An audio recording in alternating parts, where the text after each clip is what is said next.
आज जिस तरह से इंसान एक मॉडर्न डेवलप टेक्नोलॉजिकल दुनिया में रह रहा है उस तरह से पास में नहीं रहता था। जैसे इंसानों की जब पहली बार सोचने समझने की क्षमता इंसानों के अंदर आई तब हम एक हंटर गैदर लाइफ जीते थे, लाइक कबीले में रहना पसंद करते थे। और हमने धीरे धीरे नए नए विचारों की नए नए आइडियाज़ की खोज करना शुरू की। तो उन्हीं में से हमने फ़िलॉसफ़ी यानी दर्शन को बनाया, धर्म यानी रिलीजन को बनाया और तीसरा विज्ञान यानी कि साइंस को बनाया। धर्म के नाम पे दुनिया बटी है तो सबने देखा, बट धर्म का युग ख़त्म होने के बाद एक फ़िलॉसफ़र के नाम पे, एक हिस्टोरियन के नाम पे दुनिया इतनी बढ़ जाएगी कि किसी ने सोचा भी नहीं था। तो भाई ऐसा क्या कह दिया अपने चचा ने, वो देखते हैं अपन, है ना। तो आज अपन 4 टॉपिक्स पे ज़्यादा ध्यान देंगे। ऑफ कोर्स कम्युनिज्म पे, मार्क्सिज्म पे, सोशलिज्म पे और कैपिटलिज्म पे। बिकॉज अगर तुम्हें मार्क्स को पढ़ना है तो तुम्हें पहले इन चारों चीज़ों को समझना सबसे ज़्यादा इम्पोर्टेंट होगा, खास करके कैपिटलिज्म को। और जहाँ तक बात रही सोशलिज्म की, तो सोशलिज्म में भी लाइक मार्क्स का और मार्क्सवादियों का जो सोशलिज्म है वो थोड़ा सा अलग है।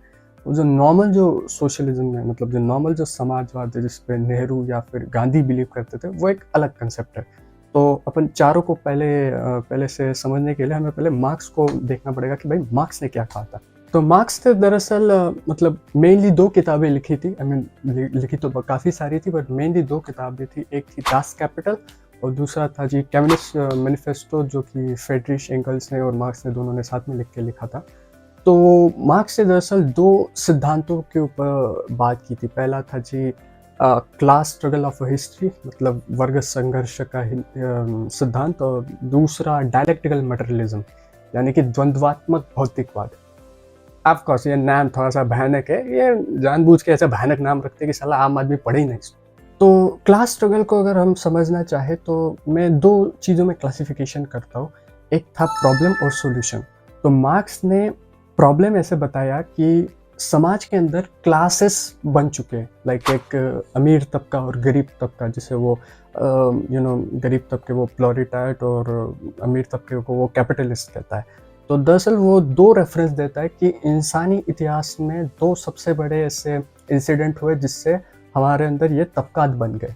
पहला वो देता है जी एग्रीकल्चरल रिवॉल्यूशन और दूसरा देता है इंडस्ट्रियल रिवॉल्यूशन, जो कि यूरोप में हुआ। एग्रीकल्चर रिवॉल्यूशन से फ्यूडलिज्म पैदा हुआ। फ्यूडलिज्म यानी कि ज़मींदारी, जिसे यानी मराठी में हम लोग उसे साहूकारी कहते हैं। और दूसरा जो कैपिटलिज्म यानी कि इंडस्ट्रियल रिवॉल्यूशन के बाद पूंजीवाद बना, यानी कि कैपिटलिज्म बना। तो मार्क्स के अकॉर्डिंग ये 2 इंसिडेंट थे जिसकी वजह से सोसाइटी के अंदर तबकात बन गए कि भाई एक एक सेक्शन ऑफ द सोसाइटी काफ़ी अमीर बन गया और एक सेक्शन ऑफ द सोसाइटी काफ़ी गरीब बन गया। सिर्फ अमीर गरीब भी नहीं बना, बल्कि सोसाइटी के अंदर एक्सप्लॉयटेशन नेक्स्ट लेवल पर बढ़ गया।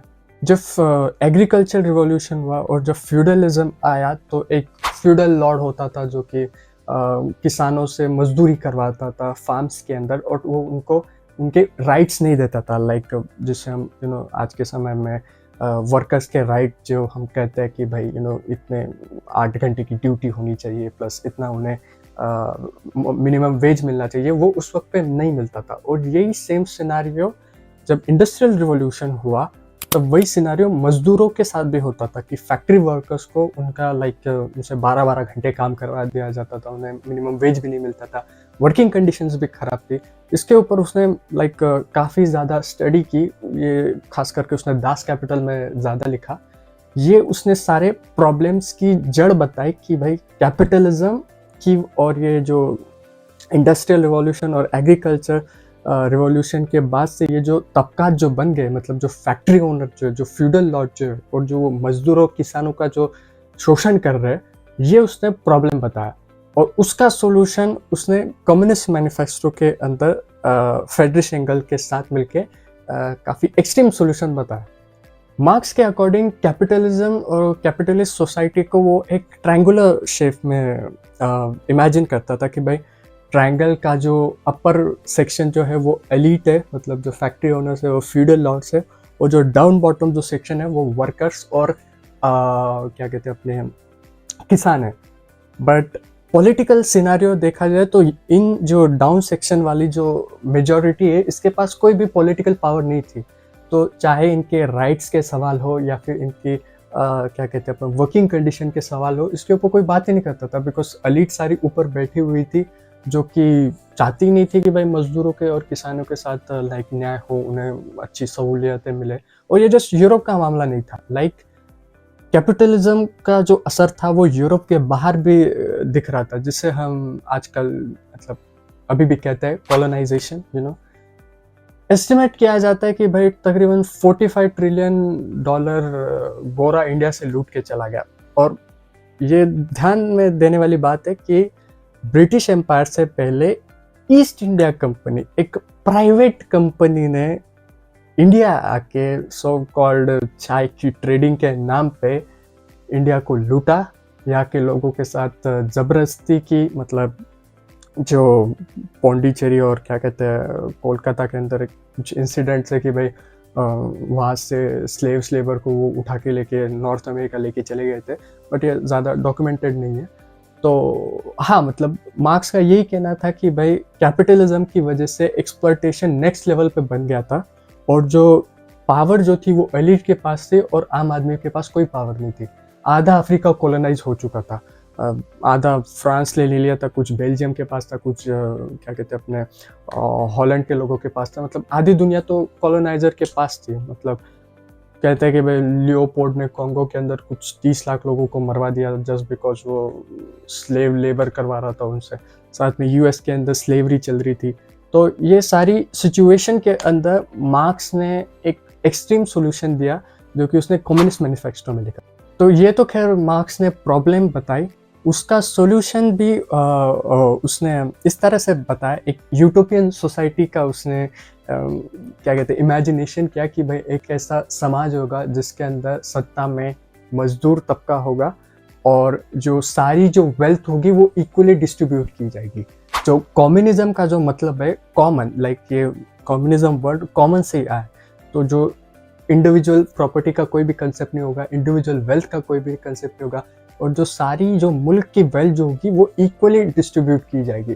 फैक्ट्री का जो कुछ भी प्रॉफिट होगा वो इक्वली डिस्ट्रीब्यूट किया जाएगा, नॉट जस्ट कि भाई कुछ सेक्शन बैठा हुआ है प्रॉपर फैक्ट्री के अंदर उसे मिलेगा। तो इस सॉल्यूशन को पाने के लिए उसने जो रास्ता बताया वो ऐसा था कि भाई जो जितने भी मजदूर वर्ग है, जितने भी किसान वर्ग है, वो एक हिंसक क्रांति करे अगेंस्ट द सिस्टम जिसके अंडर वो सह रहे, लाइक जिसके अंडर वो कैपिटलिज्म को सह रहे।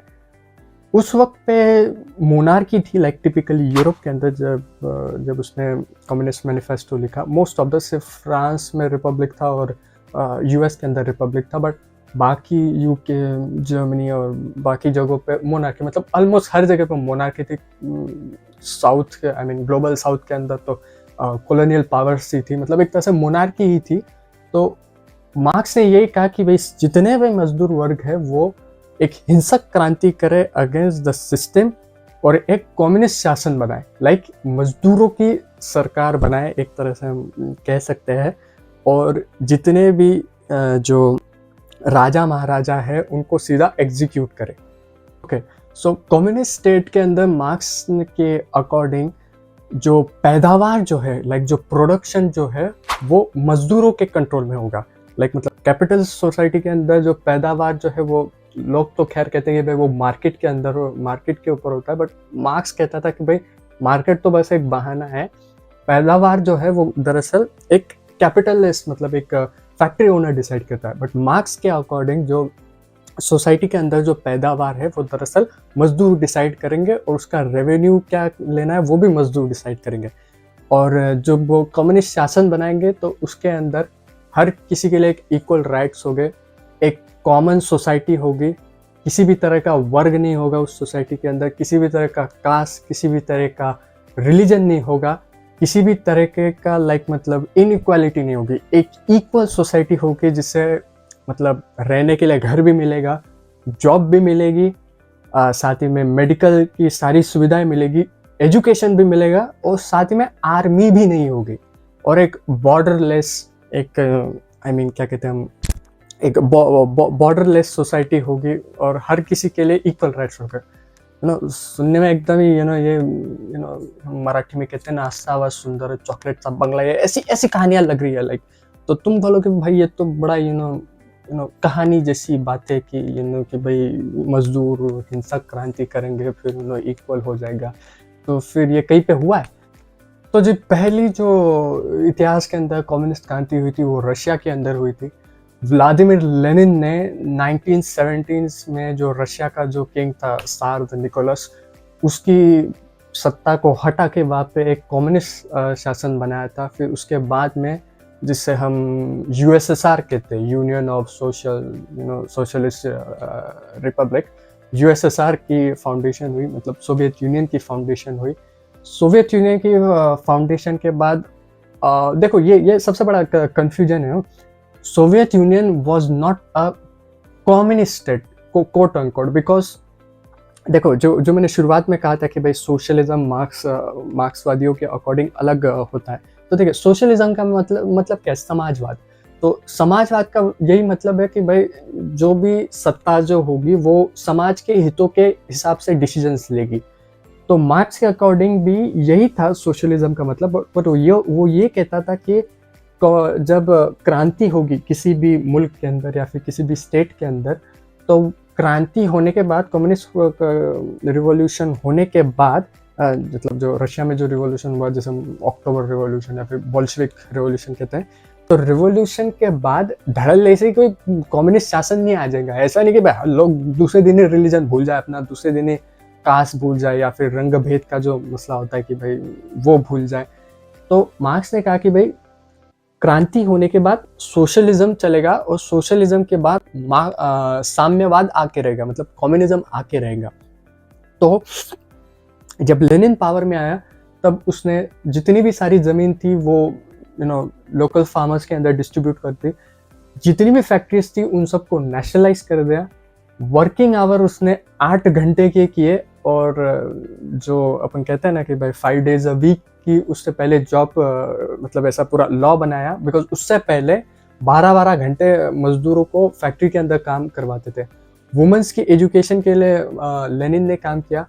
फिर बाद में थोड़े बहुत दिक्कतें आई लाइक लेनिन की शासन के टाइम पे, और ये खास करके कम्युनिज्म पे एक सवाल उठाते हैं लोग कि भाई इंडिविजुअल फ्रीडम के ऊपर ज़्यादा निशानियाँ बनती है कम्युनिज्म। उसे अपन थोड़ा बहुत ड्रॉबैक्स के ऊपर देखेंगे।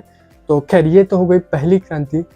दूसरी क्रांति हुई जी चाइना के अंदर, माओ जेडोंग नाम सुना होगा तुमने। फिर उसने कम्युनिस्ट पार्टी ऑफ चाइना बनाई। फिर बाद में फिर धीरे धीरे होते गया, लाइक वियतनाम के अंदर हो ची मिन ने किया, अपने क्या कहते हैं लैटिन अमेरिका के अंदर चे गुएवारा और फिडेल कैस्ट्रो ने किया। कुछ हद तक तुम इंडिया में तो खैर कम्युनिस्ट क्रांति नहीं हुई, बट कम्युनिस्ट पार्टी की सरकार थी लाइक काफ़ी लंबे समय तक वेस्ट बंगाल के अंदर, CPIM की। और आज के तारीख में क्या कहते हैं केरला के अंदर गवर्नमेंट है CPIM की। तो जो अपन ने पहले अभी क्लास स्ट्रगल का सारा कुछ मसला देख लिया, साथ में जो कम्युनिस्ट स्टेट कैसे बनानी है वो भी हमने सब कुछ देख लिया। अभी जो मैंने जो दूसरा टॉपिक जो बताया था डायलेक्टिकल मटेरियलिज्म, द्वंद्वात्मक भौतिकवाद। तो देखो फिलॉसफी में ना मोटा मोटी तौर पे 2 आइडियाज़ की काफ़ी बहस चलती रहती है। एक है आइडियलिज्म या फिर स्पिरिचुअलिज्म, और दूसरा होता है मटेरियलिज्म यानी कि भौतिकवाद, जैसे कि मैंने बताया। ऑफ कोर्स मार्क्स ने मटेरियलिज्म को लाइक ही वाज नॉट कि मार्क्स ने मटेरियलिज्म को ज़्यादा डिस्कवर किया, वो तो खैर वो तो डेमोक्रेटिस्ट के ज़माने से ही चलते आ रहा है।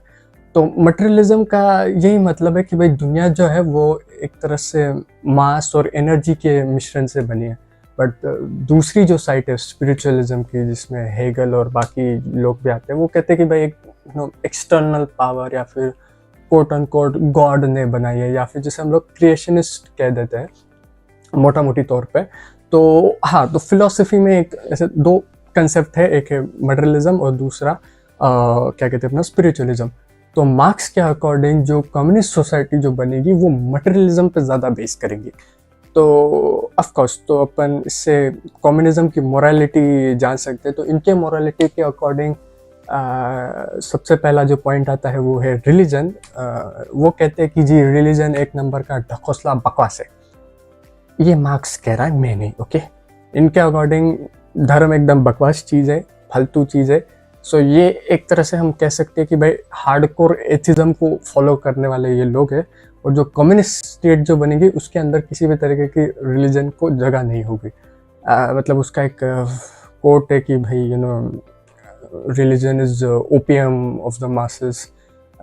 ये जो मार्क्स ने कहा था, खैर मतलब उससे ज़्यादा ही बातें कही थी, बट मोटा मोटी तौर पे ये लाइन थोड़ी उसकी फेमस है। तो खैर ये कुछ मतलब सिर्फ रिलीजन के ऊपर इनका ऐसे व्यू पॉइंट नहीं है, इनका नेशन स्टेट के ऊपर भी ये व्यू पॉइंट है, डेमोक्रेसी के ऊपर भी इनका ये व्यू पॉइंट है कि भाई मतलब डेमोक्रेसी एंड जो क्या कहते हैं अपना कैपिटलिज्म में इनका एक गठजोड़ है, ऐसा मतलब मार्क्स ने कहा था। इसके ऊपर कहानी है एक्चुअली कि जब मजदूरों ने मार्क्स से पूछा कि भाई हम क्यों एक्सप्लॉइट है, हमारा क्यों एक्सप्लॉइटेशन होता है, तो इसको मार्क्स ने बड़े रोचक जवाब दिया कि भाई जिसके पास पावर नहीं है वो एक्सप्लॉइट होगा ही।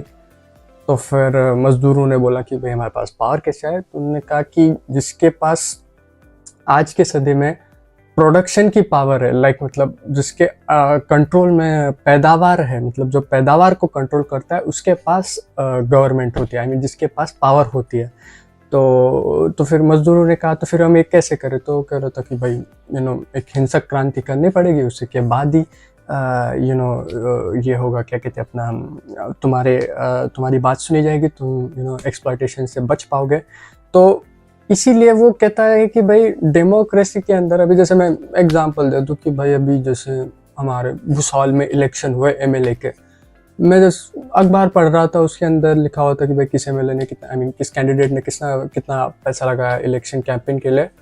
सबका आंकड़ा भाई 15 लाख से ऊपर था। आई मीन एक आम भूसावल का आदमी अगर एमएलए का इलेक्शन लड़ने के लिए उसको अगर 15 लाख से ऊपर चाहिए, तो ये किस नाम की डेमोक्रेसी? ये मतलब ये मार्क्स का वही लॉजिक था कि डेमोक्रेसी के अंदर अगर कैपिटलिज्म होगा तो जिसके पास पैसा होगा उसी की सरकार बनेगी भाई। अभी अगर तुम ये सोच रहे हो कि भाई अगर डेमोक्रेसी के अंदर आम आदमी का भी प्रेजेंटेशन होगा तो तुम मूर्ख बना रहे हो अपने आप को, ऐसा मार्क्स का कहना था कि भाई जब तक कैपिटलिज्म होगा डेमोक्रेसी के अंदर तो वो डेमोक्रेसी कोट अनकोट लोगों की डेमोक्रेसी नहीं होगी, ऐसा मार्क्स का कहना था।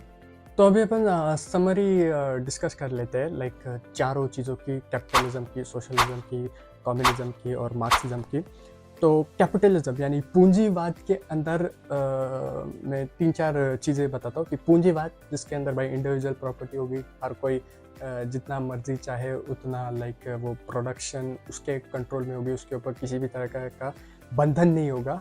तो मतलब एक तरह से तुम कह लो कि भाई कैपिटलिज्म सोसाइटी के अंदर नेशन स्टेट होगा, साथ ही में प्रोडक्शन की जितनी भी जो लिमिट होगी वो इंडिविजुअल के पास होगी, गवर्नमेंट का कोई कंट्रोल नहीं होगा।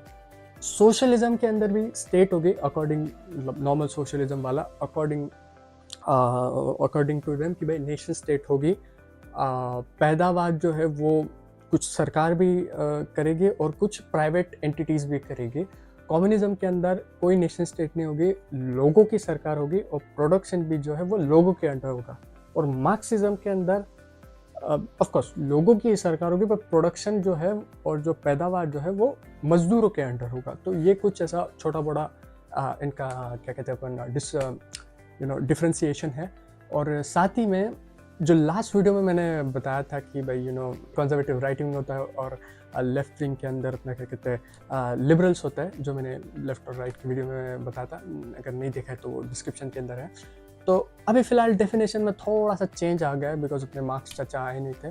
तो कैपिटलिज्म आई मीन जो राइट विंग जो है उसके अंदर तुम कंजर्वेटिव को कह लो, और लेफ्ट विंग के अंदर तुम मार्क्सिज्म को कह लो, और सेंटर में तुम इसे लिबरलिज्म को कह लो। तो इन अगर चारों चीज़ों को तुम डिस्ट्रीब्यूट करोगे तो कैपिटलिज्म जो है वो राइट को जाता है, मतलब राइट विंग के सेक्शन को जाता है।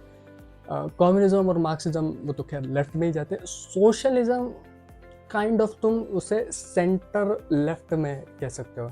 तो इस ग्राफ से एक्चुअली अपन पॉलिटिकल पार्टीज़ को भी अपन डिस्ट्रीब्यूट करते हैं कि अगर हमें उनका डिफ्रेंसिएशन करना है तो हम उसे कर सकते हैं।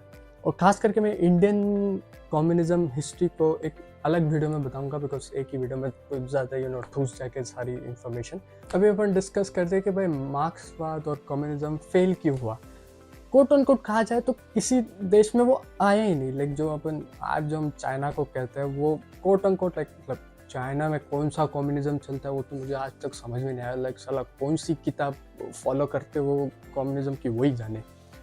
उनके लाइक कम्युनिस्ट पार्टी के लाइक मैं कमेटी देख रहा था तो मल्टीनेशनल ब्रांड के वहाँ पे लोग बैठे हुए। लाइक ये कौन सी कम्युनिस्ट पार्टी भाई जिसके अंदर कैपिटलिस्ट बैठे हुए और कॉमरेड कह रहे अपने आप को।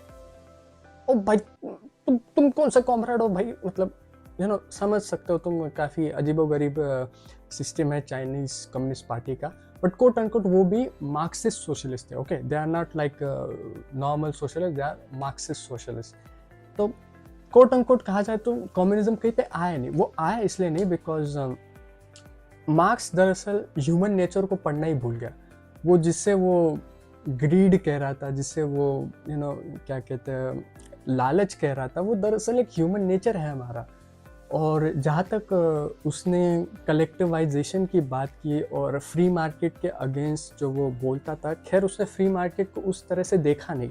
लाइक अभी जैसे मैंने शुरुआत में ही कहा था कि भाई अंग्रेज 45 ट्रिलियन डॉलर लूट के चले गए एक प्राइवेट कंपनी आके। तो क्या मैं आज ये कह दूँ कि भाई जो ब्रिटिश एयरवेज के प्लेन जो मुंबई आ रहे हैं उन सबको भी बाहर भेज देना चाहिए बिकॉज वो ब्रिटिश प्राइवेट कंपनी है? ऑफ कोर्स नॉट, बिकॉज जो मतलब मैं जब भी कम्युनिस्ट लोगों से बात करता हूँ मैं उनको वही कहता हूँ कि भाई उस वक्त का मतलब उस वक्त की सिचुएशन कुछ और थी। लाइक मार्क्स जिस ज़माने में था उस ज़माने में स्लेवरी चल रही थी, कॉलोनाइजेशन था, दुनिया जहान का एक्सप्लॉयटेशन था।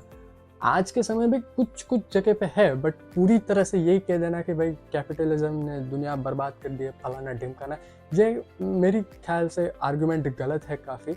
Of course individual cases differ कर सकती है। और जहाँ तक रही गुर्बत और इनइक्वालिटी की, तो देखो गुर्बत और जो दुनिया में हटी है वो इस वजह से नहीं हटी है कि भाई लोग साथ में मिलके काम करना शुरू कर दे और ऑफ कोर्स लोग साथ में मिलके तो काम कर ही रहे, बट गुर्बत का सबसे मिटने का जो सबसे बड़ा कारण है वो पैदावार का बढ़ना।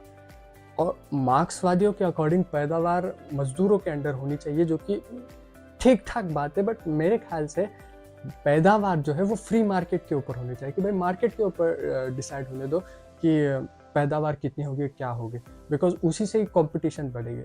बिकॉज जैसे बहुत से मार्क्सिस्ट को मोनोपोली के अगेंस्ट बातें करते, तो भाई फिर ये स्टेट मोनोपोली नहीं है। लाइक अगर प्रोडक्शन अगर सरकार के कंट्रोल में होगी तो फिर वो रिसोर्सेज को लाइक वो मतलब पैदावार अगर एक स्तर पे स्टैग्नेंट हो जाएगी तो लोगों को वैरायटी कैसे मिलेगी। और यही कुछ यूएसएसआर में हुआ, इसकी वजह से यूएसएसआर कोलैप्स। खैर वो एक रीज़न नहीं था कोलैप्स होने का, उसके ऊपर एक बड़ा वीडियो बन सकता है। तो मोटा मोटी तौर पे तुम ये समझ लो कि दुनिया भर की जो गुर्बत है वो हटी इसी वजह से है कि पैदावार दुनिया भर में पड़ी है। ऑफ कोर्स पैदावार बढ़ने से उसके बाकी जो शराइत है वो अलग है। लाइक पैदावार बढ़ने की वजह से पोल्यूशन बढ़ा है, साथ ही में जो एक आर्गुमेंट दिया जाता है प्रॉफिट ओवर पीपल का, वो सही आर्गुमेंट है। लाइक न्यूयॉर्क के अंदर इतने 10 लाख मकान खाली पड़े हुए फिर भी लोग होमलेस बने घूमते रहते लाइक न्यूयॉर्क की स्ट्रीट्स के अंदर। तो ऑफ कोर्स वो आर्गुमेंट सही है, बट यही कहना कि भाई जो अमीर की सारी दौलत लेके गरीब को दे दो, ये खैर क्यूबा में भी हुआ, वेनेजुएला में भी हुआ, तो फिर ये फेल क्यों हुआ? अगर ये इतना ही आइडिया इतना ही सक्सेसफुल हो, इतना ही आइडिया में अगर इतनी जान होगी। देखो जैसे नीचे कहता है कि भाई idea is always just by it's outcome, तो फिर वो कितना भी नोबल आइडिया हो, अगर उसका आउटकम गलत है तो ऑफकोर्स वो आइडिया गलत है, ये मानना पड़ेगा। मैं एक थोड़ा सा लाइव एग्जांपल बताता हूँ तुम्हें। लाइक मेरे यूनिवर्सिटी में ना एक बार एक कुछ ऐसे लेफ्टिस्ट प्रोफेसर आए थे और बड़ा लेक्चर कर रहे थे कि कैपिटलिज्म ये क्या वो क्या, पॉल्यूशन फलाना ढिमकाना। फिर बाद में उन्होंने थोड़ा सा एंडिंग में काफ़ी डैशिंग लाइनें मारी कि we will make revolution in the west, we will make US an a communist state.